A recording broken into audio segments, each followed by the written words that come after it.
ஆண்டவராகிய இயேசு கிறிஸ்துவின் நாமத்தினாலே உங்கள் யாவருக்கும் அன்பின் நல்வாழ்த்துதல்களை சிம்மர்னா ஜெபக்குழு ஊழியங்கள் சார்பிலே நான் தெரியப்படுத்துகிறேன். கர்த்தரின் சத்தம் என்ற இந்த நிகழ்ச்சிக்கு உங்களை அன்போடு வரவேற்கிறேன். இந்த நாளிலே நாம் தியானிக்கும்படி தெரிந்து கொண்ட ஒரு தலைப்பு ஆண்டவருடைய அற்புதங்கள். குறிப்பாக நாம் இந்த சுவிசேஷங்களை பார்க்கும்போது மத்தேயுவிலே அவருடைய வரலாறு தரப்பட்டிருக்கிறது. அவருடைய ஜனன விபரமாவது என்று சொல்லி அவருடைய வம்ச வரலாறு தரப்பட்டு அடுத்து எப்படி அவர் ஞானஸ்தானம் பெற்றார், தொடர்ச்சியாக அவருடைய சீஷர்களை தெரிந்து கொண்டார் என்பதெல்லாம் பார்க்கிறோம். மார்க்கு சுவிசேஷத்திலே நிறைய அற்புத அடையாளங்களை குறித்து அவர் பேசின காரியங்கள் எல்லாம் அங்கு சொல்லப்பட்டிருக்கிறது. நடந்த அற்புதங்கள் எல்லாம், சம்பவங்கள் எல்லாம் தரப்பட்டிருக்கிறது. லூக்கா எழுதின சுவிசேஷத்திலே பிறப்பின் விவரம் மிக நேர்த்தியாக அழகாக அது சொல்லப்பட்டிருப்பதை நாம் பார்க்கிறோம். யோவானிலே ஆண்டவர் சொன்ன உவமைகள், விளக்கங்கள் எல்லாம் சொல்லப்பட்டிருக்கிறது. வார்த்தையை குறித்த முக்கியத்துவம் யோவானிலே இருக்கிறது. குறிப்பாக நாம் இன்று தியானிக்கவிருக்கிற ஒரு குறிப்பிட்ட அற்புதம் அது என்ன என்றால், மார்க்கு எழுதின சுவிசேஷம் 5வது அதிகாரத்திலே சொல்லப்பட்டிருக்கிறது. மார்க்கு 5லே சில அற்புதங்கள் உண்டு. அதிலே குறிப்பாக நாம் பார்ப்பது யவீருவின் மகளுக்கும் அந்த பெரும்பாடுள்ள ஸ்திரீக்கும் ஆண்டவர் செய்த அந்த காரியத்தை நாம் ஒப்பிட்டு நாம் பார்க்க போகிறோம். மார்க்கு 5:22 வசனத்திலே இது ஆரம்பிக்கிறது. ஆண்டவர் அப்பொழுதுதான் ஒரு பிசாசு பிடித்திருந்ததை அவர் சுகமாக்கியதை நாம் பார்க்கிறோம். நம்ம முதல்ல துவக்கத்தில் பார்க்கிறோம், நிறைய பேர் அவரை சுற்றி கூட்டமாக இருந்தார்கள். இப்பொழுது அவர் அதை விட்டு ஒதுங்கி போகலாம் என்று சொல்லி அவர் கிளம்புகிறார். கடலோரத்தில் இருந்த போது திரளான ஜனங்கள் வந்து விட்டார்கள். படகிலே ஏறி கரைக்கு வரும்போது ஜனங்களும் கூடுகிறார்கள். இந்த நேரத்திலே சந்திக்க வந்ததிலே ஒருவர் யார்? அவர் ஜெப ஆலய தலைவனாகிய யவீரு என்பவன். அவன் யூத பாரம்பரியத்திலிருந்து வந்தவனாக இருக்கும். ஜெப ஆலய தலைவனாய் இருக்கிறான் என்றால் அங்கு ஆலயத்திலே நடக்கிற சடங்குகளை பற்றி தெரியும், அங்கு நடக்கிற இறை வேண்டல்களை குறித்து தெரியும். ஆனால் அவர் சாமானியமாக மற்றவர்கள் இயேசு கிறிஸ்துவை நம்பி ஏற்றுக்கொள்வதைப் போல இவர் ஏற்றுக்கொள்ள வழியே இல்லை. எப்படி இந்த பரிசேயர் சதுசேயர் கடினமாக இருந்தார்களோ அப்படித்தான் இவரும் இருந்திருக்க முடியும். ஆனால் இவன் இயேசு கிறிஸ்துவை பிரத்யட்சமாக அற்புதங்களை செய்யும் ஆண்டவராக அறிந்து கொண்டான். யவீரு வந்த உடனே அவன் செய்த காரியம் என்ன? 22லே அவர் பாதத்திலே விழுந்து, ஆண்டவருடைய பாதத்திலே விழுந்து அவனுக்கு ஒரு மன்றாட்டை வைப்பதை பார்க்கிறோம். என்ன கேட்கிறான்? அவனுடைய பிரச்சனை என்ன? என் குமாரத்தி மரண அவஸ்தைப்படுகிறாள். ஒருவேளை அவள் நோயுற்று இருக்கலாம், நோய் தீவிரமடைந்திருக்கலாம், இப்பொழுதோ எப்பொழுதோ என்று அந்த மரணம் நெருங்குகிற நேரமாயிருக்கலாம். வீட்டிலே கண்ணீரோடு கதறி கொண்டிருக்கலாம். ஏதாவது வழி கிடைக்குமா, யாராவது காப்பாற்ற மாட்டார்களா, அப்படி சிந்திக்கிற வேளையிலே இயேசு கிறிஸ்துவை குறித்த செய்தி அவருக்கு கிடைத்திருக்க கூடும். அதனால்தான் ஓடி வந்து அவருடைய பாதத்திலே விழுந்து கேட்கிறான், என்னுடைய மகள் மரண அவஸ்தைப்படுகிறாள். இவர் சொல்லுகிறாள், அவள் ஆரோக்கியம் அடையும்படிக்கு நீர் வந்து அவள் மேல் உம்முடைய கைகளை வையும். ஆண்டவரே, என் மக சாக கிடக்கிறா, மரண அவஸ்தைப்படுகிறாள். மருத்துவம் நிச்சயம் உதவி செய்ய முடியவில்லை. ஆனால் நீங்க வந்து என்ன செய்யணும்? அவள் ஆரோக்கியம் அடையும்படி உம்முடைய கைகளை அவள் மீது வைக்க வேண்டும் என்று சொல்லுகிறார். அப்பொழுது பிழைப்பால் என்று அவரை மிகவும் வேண்டிக் கொண்டான். சமுதாயத்திலே மதிக்கப்படுகிற ஒரு நபர், ஆலயத்திற்கு எல்லாரும் போறாங்க, ஆலயத்தின் தலைவனே இன்னொருவரை தேடி வருகிறார். அதுவும் சாதாரணமல்ல, பாதத்துல விழுந்து கேட்கிறான், என் மகள் சாக கிடக்கிறாள், வாங்க, நீங்க வந்து கையை வச்சா போதும் அவள் ஆரோக்கியம் அடைவாள். ஆண்டவர் வல்லமை உள்ளவர் என்பதையும் அவருடைய தொடுதல் விசேஷமானது என்பதையும் அந்த மனிதன் நன்கு அறிந்திருந்தான். அவரை மிகவும் வேண்டிக் கொண்டார். இப்ப ஆண்டவருக்கே ஒரு அசைவு, எவ்வளோ வருந்தி கேட்கிறானே, பாவம், நம்ம போவோம் அப்படி சொல்லி அவர் கிளம்புகிறார். அவர் அவனோட கூட போனார். திரளான ஜனங்கள் அவருக்கு பின் சென்று அவரை நெருக்கினார்கள். எப்பவுமே அவர் பின்னாடி ஒரு கூட்டம், அற்புதங்களுக்காக அலைகிற கூட்டம், ஆதரவுக்காக அலைகிற கூட்டம், அதிசயங்களை பார்க்க விரும்புகிற கூட்டம் முண்டி அடித்து கொண்டு வருகிறது. அப்பையும் கூட்டம். யவீரு போவது ஒரு பயங்கரமான ஒரு ஹெக்டிக் சிச்சுவேஷன். மகள் சாக கிடக்கிறா, இயேசுவை வருந்தி அழைத்து கொண்டு போகிறார். போகிற வழியிலே பயங்கர கூட்டம். இப்போ என்ன நடந்தது? 12 வருஷமாய் பெரும்பாடுள்ள ஒரு ஸ்திரீ. பெரும்பாடு இது பெண்களுக்குரிய அந்த பிரச்சனை, உதிரப்போக்காக இருப்பானவர்களே. இந்த 2 அடையாளங்களும் அற்புதங்களும் ஒன்றோடு ஒன்று பின்னி பிணைந்து ஒன்றுக்குள் ஒன்று இருக்கிறது. ஆங்கிலத்தில் இன்டர்ட்வைன்ட் என்று சொல்வார்கள். ஒன்றோடு ஒன்று பின்னி பிணைந்து ஒரு அற்புதத்திற்குள்ளே இன்னொரு அற்புதம் இங்கு நடக்கிறது. கூட்ட நெரிசலிலே யவீரு இயேசு கிறிஸ்துவை தன் வீட்டிற்கு அழைத்து கொண்டு போகிறான். போகிற வழியிலே முண்டி அடித்து கொண்டு அவரை நெருக்கி வருகிற கூட்டத்திலே ஒரு பெண்ணும் இருக்கிறாள். அவள் யார்? 12 வருஷமாய் பெரும்பாடுள்ள ஒரு ஸ்திரீ. அநேக வைத்தியர்களால் மிகவும் வருத்தப்பட்டு தனக்கு உண்டானதை எல்லாம் செலவழித்தோம், சற்றாகிலும் குணமடையாமல் அதிக வருத்தப்படுகிற பொழுது அங்கு என்ன பார்த்தோம்? மருத்துவர்கள் ஒருவேளை கைவிட்டிருக்க கூடும். மரண அவஸ்தைப்படுகிற ஒரு பெண். மரணப்படுக்கையில் இருக்கிற என்னுடைய மகளை காப்பாற்றும் என்று ஒருவன் வருகிறான். நீர் வந்து கைகளை வைத்தால் என் மகள் சுகமடைவாள். இங்க ஒரு பெண், அவளுடைய நிலை மோசமானதாக இருக்கிறது. அப்படி சொல்றாங்க, வைத்தியர்களால் மிகவும் வருத்தப்பட்டு. வைத்தியர்களால வருத்தம் ஏன் வருது? சுகம்தானே வரணும். ஆனால் வைத்தியர்களால் மிகவும் வருத்தப்பட்டு. காரணம் என்ன?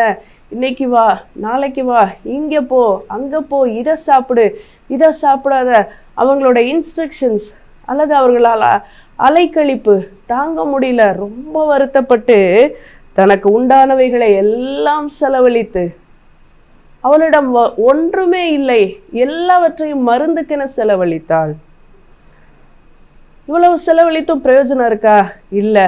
சற்றாகிலும் குணமடையாமல், கொஞ்சம் கூட இம்ப்ரூவ்மெண்ட் இல்லை. there was no improvement. சில நேரத்தில் மருத்துவர்கள் சொல்லுகிற வார்த்தை, உங்கள் பாடி வந்து நல்லா ரியாக்ட் பண்ணுது, கோஆப்ரேட் பண்ணுது இந்த மெடிசனுக்குன்னு சொல்லுவாங்க.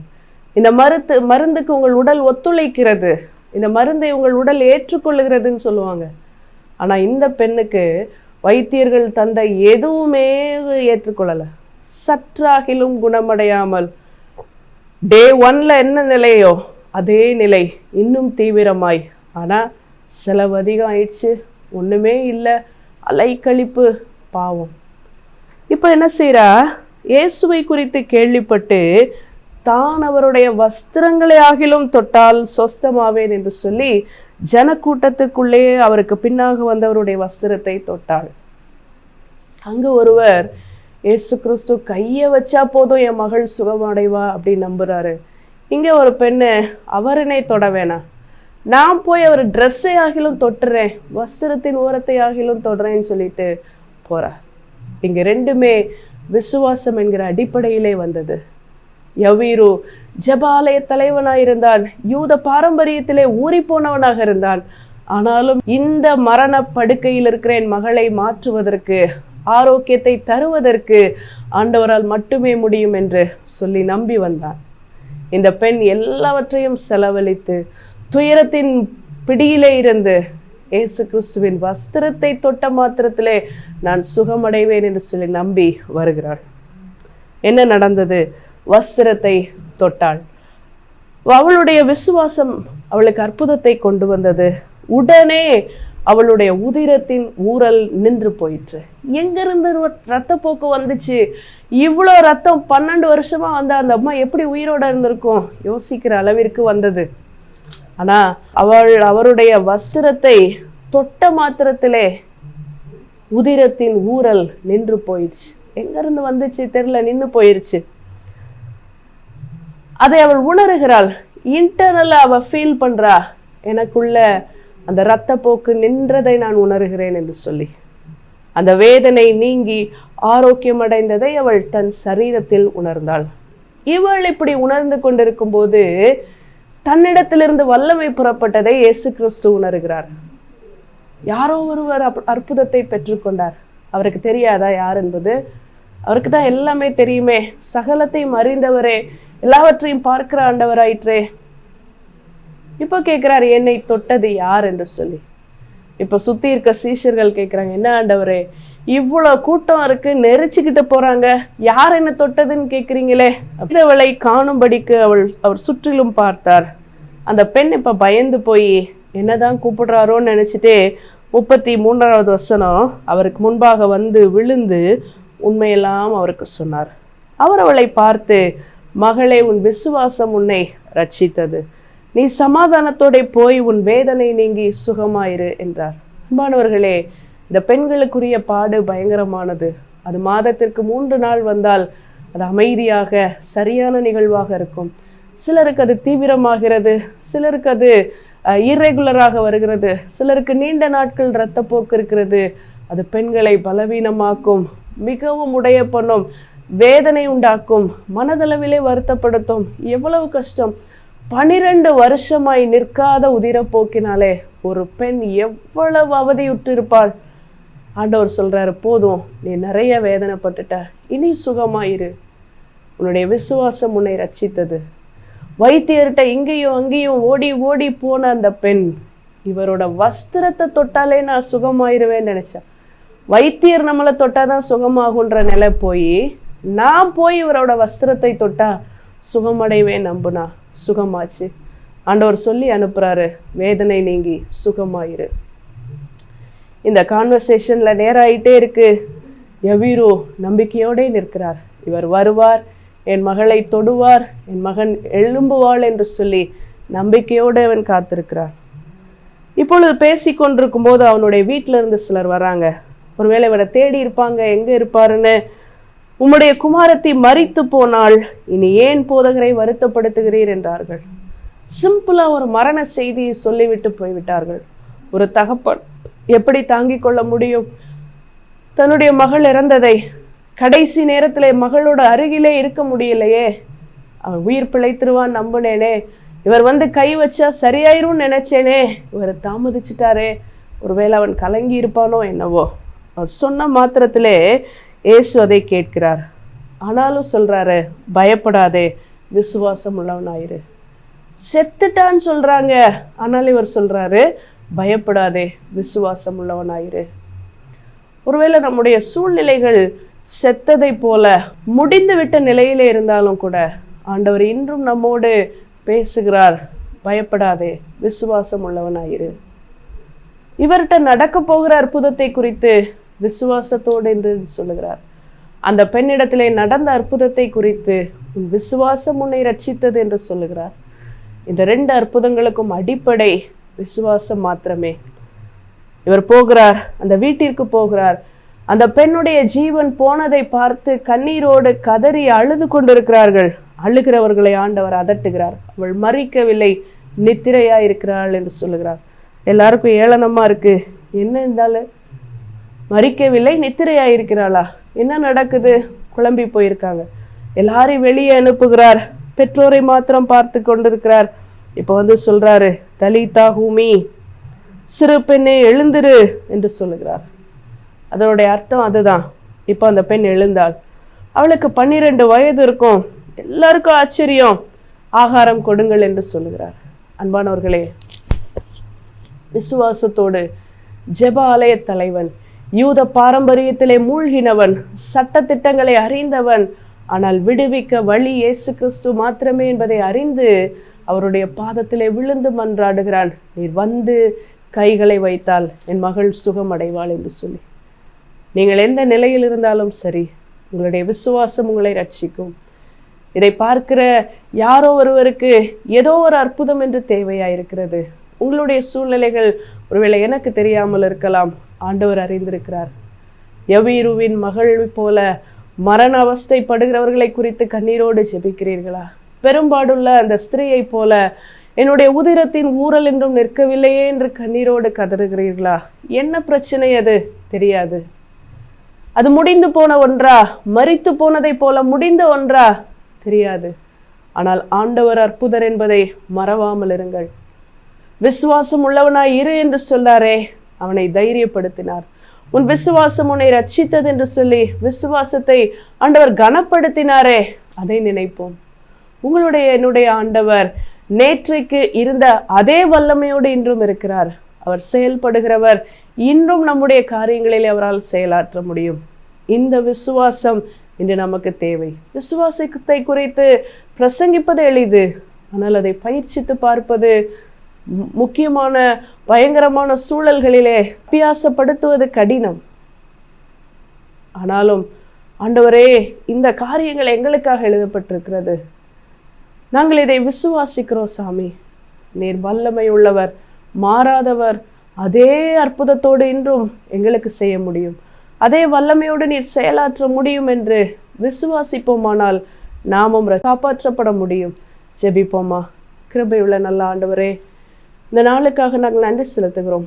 இந்த வார்த்தைகளின்படி ஜெப ஆலய தலைவனாயிருந்த யவீரு தன்னுடைய மரண அவஸ்தைப்படுகிற மகளுக்காக வந்து மன்றாடினான்.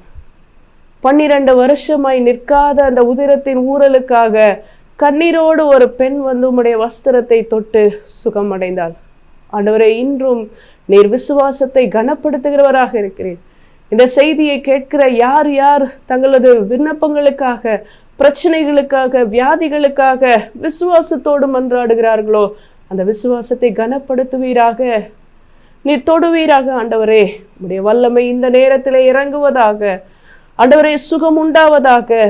தன்னுடைய உடலிலே மாற்றம் நடந்ததை அந்த பெண் உணர்ந்தது போல ஒவ்வொருவரும் தங்கள் சரீரங்களிலே அற்புதங்கள் நடப்பதை உணரட்டும். ஆண்டவரே, உம்முடைய வல்லமை இந்த வார்த்தைகள் வழியாக கடந்து செல்லட்டும். ஆண்டவரே, நீர் அதே அற்புதமான தேவன் என்பதை மறுபடியும் எங்கள் வாழ்க்கையிலே மெய்ப்பித்தருளும்.